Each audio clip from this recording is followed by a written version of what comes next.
తీసుకున్నాను. ఎందుకంటే నేను నా వెబ్ బ్రౌజర్‌ని ఓపెన్ చేయాలి కాబట్టి.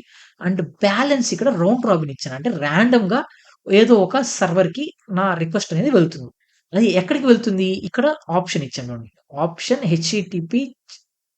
హెచ్‌టిటిపి చెక్ గెట్ స్లాష్ దాని తర్వాత ఇది నా సర్వర్. 3 సర్వర్స్ నేను డిఫైన్ చేశాను. 3 సర్వర్స్‌లో నేను వర్కర్ 1 నా ఏదైతే నా నేమ్ ఉందో నా క్లస్టర్ ఒక నేమ్స్‌ని నేను ఇక్కడ ప్రొవైడ్ చేశాను. దాని తర్వాత ఇది నా వర్కర్ ఒక ఐపీ 10.1.1.7 అనేది నా వర్కర్ ఒక ఐపీ. చూడండి. నా వర్కర్ 1లో నేను ఓపెన్ చేసి ఇక్కడ నేను ఐపీఏ అని ఇచ్చానంటే 10.1.1.7 ఇది నా వర్కర్ 1 ఒక ఐపీ. అలానే ఇది నా వర్కర్ 2 ఒక ఐపీ. అలానే ఇది నా వర్కర్ 3 ఒక ఐపీ. అండ్ అలానే ఇక్కడ నా పోర్ట్ డిఫైన్ చేయాల్సి ఉంటది. ఈ పోర్ట్ ఏంటి ఇక్కడ నాకు kubectl గెట్ ఎస్వీసీ సారీ నేను వర్కర్ 1లో చెక్ చేస్తున్నాను. నేను మాస్టర్‌లో చెక్ చేయాలి. kubectl get SVC enter. ఇక్కడ నాకు నోడ్ పోర్ట్ ఏముంది 31369. సో దీన్ని నేను కాపీ చేసి ఇక్కడ నేను రీప్లేస్ చేయాల్సి ఉంటది.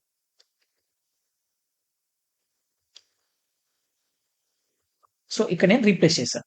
ఇప్పుడు నేనేం చేస్తాను జస్ట్ ఈ మొత్తం డేటాని నేను కాపీ చేసుకొని నేను నా ఇంజినెక్స్ ఒక నా హెచ్ఎఫ్ ప్రాక్సీ యొక్క కాన్ఫిగరేషన్‌లో నేను పేస్ట్ అయితే చేస్తాను ఫ్రెండ్స్. సో ఇక్కడ నేను పేస్ట్ చేశాను. That's it. సేవ్. సేవ్ చేశాక ఇప్పుడు నేను ఎప్పుడైనా కాన్ఫిగరేషన్ చేంజ్ చేస్తే ఆ సర్వీస్‌ని నేను రీస్టార్ట్ కూడా చేయాల్సి ఉంటది. సో రీస్టార్ట్ చేయాలంటే systemctl restart HA proxy. So systemctl restart అయితే అయిపోయింది. అలానే ఒకసారి స్టేటస్ అయితే చెక్ చేద్దాం. స్టేటస్ చెక్ చేసామా? సో స్టేటస్‌లో మనకి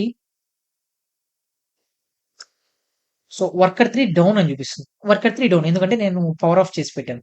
సో నాకు ఎటువంటి ఇబ్బంది లేదు. సో ఇప్పుడు నా సర్వీస్ అనేది కరెక్ట్‌గా రన్ అవుతుంది. ఇప్పుడు నేనేం చేస్తాను, ఇప్పుడు మొత్తం హెచ్ఎఫ్ ప్రాక్సీ కాన్ఫిగర్ అయిపోయింది. లోడ్ బ్యాలెన్సింగ్ రెడీ అయిపోయింది నాకు. ఇప్పుడు నేను ఏం చేస్తానంటే ఈ హెచ్ఎఫ్ ప్రాక్సీ యొక్క ఐపీ తీసుకుంటాను. హెచ్ఎఫ్ ప్రాక్సీ యొక్క ఐపీ తీసుకుంటాను. హెచ్ఎఫ్ ప్రాక్సీ యొక్క ఐపీ ఏంటి 192.168.42.4. జస్ట్ నేను దీని ఒక ఐపీని తీసుకొని నేనేం చేస్తాను బ్రౌజర్‌లోకి వెళ్ళిపోయి ఇక్కడ హెచ్‌టిటిపి తీసుకుంటాను. http:// నా హెచ్ఏ ప్రాక్సీ యొక్క ఐపీని ఇస్తున్నాను ఇక్కడ. ఇక్కడ గమనించండి. ఈ ఐపీ ఏది నాకు నా హెచ్ఏ ప్రాక్సీ ఈ సర్వర్. నా VMwareలో ఈ మాస్టర్ కదా! మాస్టర్, వర్కర్ 1, వర్కర్ 2, వర్కర్ 3 నేను దీని ఐపీ ఇవ్వడం లేదు.